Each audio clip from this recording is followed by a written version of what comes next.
ঈদের খুশিতে মানুষ চায় পরিবার নিয়ে বেড়াতে, আনন্দময় সময় কাটাতে। আর সেই জায়গা যদি হয় অপরূপ সৌন্দর্যের আধার, তাহলে তো কোনো কথাই নেই।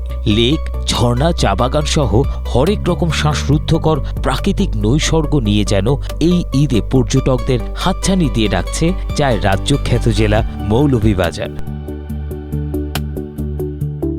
ভ্রমণ পিয়াসু পর্যটকদের বরণ করতে প্রস্তুত মৌলভীবাজার সেজেছে অপরূপ সাজে।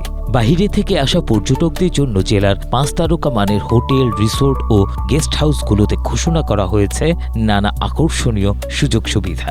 পর্যটকদের নিরাপত্তা নিশ্চিতে ট্যুরিস্ট পুলিশের পাশাপাশি জেলা ও উপজেলা প্রশাসনের পক্ষ থেকেও নেওয়া হয়েছে ব্যাপক নিরাপত্তা ব্যবস্থা।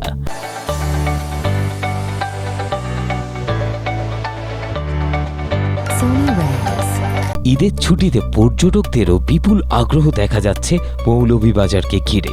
শহরের বাইরে অবস্থিত বিভিন্ন রিসোর্ট ও কটেজে আগাম বুকিংয়ের চাপ লক্ষ্য করা যাচ্ছে।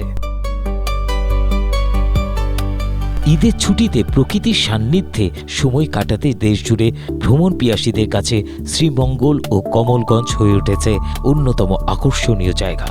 আর প্রকৃতিও যেন সেজেছে তার সবচেয়ে আকর্ষণীয় সাজে তাদেরকে বরণ করে নিতে। Desk report, Asia post.